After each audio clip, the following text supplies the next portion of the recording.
विद्यार्थियों, भाषा के अभिलक्षण या विशेषताओं पर चर्चा करते हुए हम भाषा की उन विशेषताओं को देख रहे हैं जो उसे अन्य जीवों की भाषा से अलग करती हैं। वे विशेषताएं जो मानव भाषा में पाई जाती हैं और मानव भाषा को अन्य जीवों की भाषा से अलग करती हैं, और उसके अंतर्गत हमने भाषा की सामाजिकता, व्यवस्था, यादृच्छिकता, सृजनात्मकता के संबंध में चर्चा करने के साथ साथ यह भी देखा कि भाषा अर्जित संपत्ति है। तो आज हम उसी बात को आगे बढ़ाते हुए यह देखेंगे कि भाषा अर्जित संपत्ति है, यह तो ठीक है, लेकिन वह अर्जित कैसे होती है, व्यक्ति उसे कैसे अर्जित करता है। तो इसके अंतर्गत हम देखते हैं कि भाषा व्यवहार द्वारा अर्जित की जाती है। भाषा व्यवहार द्वारा अर्जित की जाती है और इसे शिशु के व्यवहार को देख करके आसानी से समझा जा सकता है। एक शिशु का हम व्यवहार देखते हैं तो यह बात भली भांति स्पष्ट हो जाती है। शिशु को जैसे दूध की घूंटी दी जाती है, वैसे ही भाषा की घूंटी भी दी जाती है। दूध की घूंटी से बालक का शारीरिक विकास होता है और भाषा की घूंटी से बौद्धिक। भाषा की घूंटी से तात्पर्य किसी द्रव्य से नहीं है। भाषा की घूंटी अर्थात वही जिसके बारे में हम चर्चा कर चुके हैं, मातृभाषा, वही भाषा की घूंटी है। तो उसके आसपास जो भाषा संरचना होती है, जिस प्रकार की भाषा का प्रयोग होता है, जिस प्रकार की भाषा में उससे बातचीत की जाती है, वो भाषा की घूंटी है। शिशु को दुलारना, शिशु को हंसाना, शिशु को खिलाना, शिशु से बात करना, ये सब उसके आसपास के लोगों द्वारा दी जाने वाली भाषा की घूंटी है। या माँ जो शिशु को दुलार करते हुए, उसका लालन पालन करते हुए उसके साथ बातचीत करती है, उससे कुछ कहती है, उसको दुलारती है, उसका लाड़ करती है, वो एक प्रकार से भाषा की घूंटी है। तो ये भाषा की घूंटी है, वो उसका बौद्धिक विकास करती है, मानसिक विकास करती है। दूध की घूंटी से जहाँ शारीरिक विकास होता है, भाषा की घूंटी से बौद्धिक विकास होता है। छोटी छोटी ध्वनियों से आरंभ कर शब्दों से होते हुए वाक्यों तक वह धीरे धीरे सीखता चला जाता है। अपने आसपास के बड़े लोगों को ध्वनियों का जैसा प्रयोग करते वह देखता है, वैसा ही स्वयं अनुकरण करने का प्रयास करता है। बाबा प्रारंभ में एक सी ध्वनि वाले शब्दों का दोहराव हम देखते हैं बालक की भाषा में प्रायः होता है। उसके आसपास के लोगों के द्वारा भी उससे इस प्रकार की भाषा बुलवाई जाती है, उससे इसी प्रकार से वार्ता की जाती है। तो बाबा, मामा, दादा जैसी सरल ध्वनियों से आरंभ कर धीरे धीरे जटिल से जटिल ध्वनियों का उच्चारण भी वह सीख जाता है। यह मानव में अंतर्निहित सहज अनुकरण शक्ति के कारण होता है। हम चर्चा कर रहे हैं भाषा अर्जित कैसे होती है। तो भाषा व्यवहार द्वारा अर्जित की जाती है। बाल्यावस्था से, शैशवावस्था से बालक जब माँ की गोद में होता है, उस समय से भाषा अर्जन का यह कार्य प्रारंभ हो जाता है।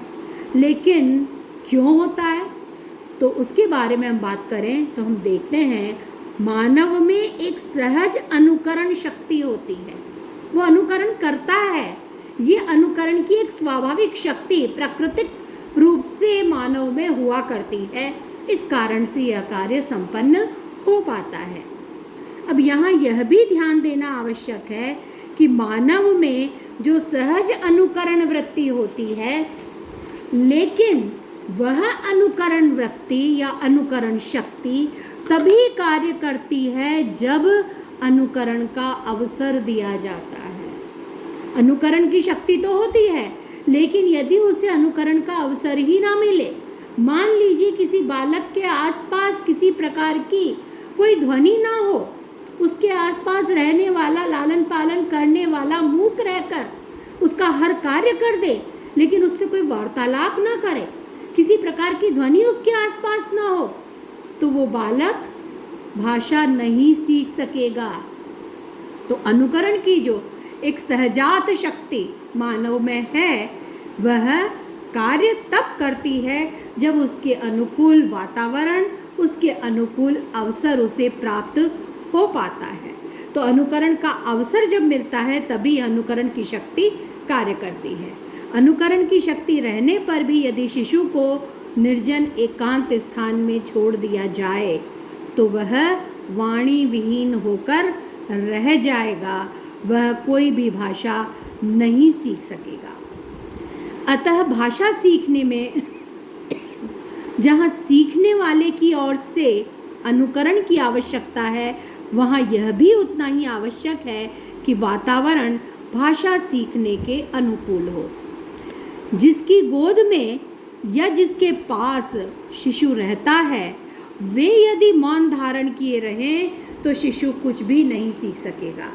इसीलिए बालक के सामने बात को बार बार दोहराया जाता है, बार बार दोहराना पड़ता है और बड़े ही सहज क्रम से एक भाषाहीन शिशु धीरे धीरे एक समर्थ भाषा संपन्न व्यक्ति बन जाता है।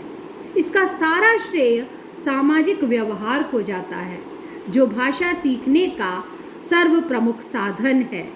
यूँ व्याकरण कोश, आप्तवाक्य, उपमान आदि भाषा सीखने के और भी अनेक साधन हैं, लेकिन वे भी व्यवहार द्वारा अर्जित भाषा के बाद ही संभव हो पाते हैं। जैसे हमने या हमारे भारतीय लोगों ने व्यवहार द्वारा भाषा अर्जित की, हिंदी भाषा सीखी, लेकिन अन्य भाषाएं उसके बाद में वो इन साधनों के माध्यम से सीख पाते हैं। प्रारंभ जो भाषा का है वो अनुकरण के द्वारा ही होता है और अनुकरण के लिए अनुकूल सामाजिक वातावरण मिलने पर हो पाता है। जब वो एकाध भाषा जो भी उसके आसपास है वो सीख चुका है, उसके बाद में यदि अन्य देश की भाषाएं वो सीखना चाहता है, अन्य भाषाएं जिनसे वो परिचित नहीं है, जिसके शब्द उसके आसपास नहीं है, जिसका वातावरण उसके आसपास नहीं है, जो उसके आसपास बोली नहीं जाती, लेकिन उन भाषाओं को उनके शब्दकोश, उनके व्याकरण आदि के माध्यम से मनुष्य सीख सकता है, सीख लेता है। वह उसकी सीखने की जो वृत्ति है उसके द्वारा संभव हो पाता है, लेकिन उसके लिए भी पहले ये आवश्यक है कि कोई और भाषा उसने अनुकरण द्वारा सीखी हुई हो। यदि हम फ्रेंच सीखना चाहते हैं तो फ्रेंच को हिंदी अनुवाद के माध्यम से ही हम सीख सकते हैं, या हिंदी का फ्रेंच तर्जुमा करके सीख सकते हैं। शब्दकोश के माध्यम से, शब्दकोश की सहायता से हम शब्दों को सीख सकते हैं, फिर वहाँ का व्याकरण सीख करके उस वाक्य संरचना को सीख सकते हैं, उस भाषा को सीख सकते हैं। लेकिन कोई एक भाषा का आधार तो हमारे पास पहले से होना चाहिए, और वो आधार जो होता है वह भाषा अनुकरण द्वारा ही सीखी गई होती है। यही कारण है कि भाषा सीखने की प्रक्रिया में विद्वानों ने व्यवहार को पहला स्थान दिया है। सीखने वाले की दृष्टि से इसे हम अनुकरण कहते हैं, लेकिन समाज की दृष्टि से हम इसे व्यवहार कहते हैं। अनुकरण यानी जो हमारे आसपास है उसको दोहरा करके, उसका अनुकरण करके सीखना, तो सीखने वाले के लिए वो अनुकरण है। लेकिन समाज में जो प्रचलन है वो समाज में भाषा का व्यवहार है, इसलिए उसे हम व्यवहार कहते हैं। और हम सहजता से कह सकते हैं कि भाषा व्यवहार द्वारा, समाज में व्यवहार द्वारा अनुकरण से सीखी जाती है। तो शिशु सामाजिक भाषिक व्यवहार का ही अनुकरण करता है। प्रारंभ में बुद्धि की कमी और वागेंद्रिय की क्षमता कम विकसित होती है, ऐसे में अनुकरण पूर्ण नहीं हो पाता। और हम देखते हैं इसलिए कि बालक की भाषा में शब्दों का सम्यक उच्चारण नहीं मिलता। कई बार हम देखते हैं उसकी तुतलाहट होती है, या कभी उसके मुख से शब्द हैं वो अपूर्ण उच्चारित होकर रह जाते हैं। लेकिन अनुकरण द्वारा धीरे धीरे यही पूर्णता पर पहुंच जाते हैं और मानव या बालक एक पूर्ण भाषा का ज्ञाता बन जाता है।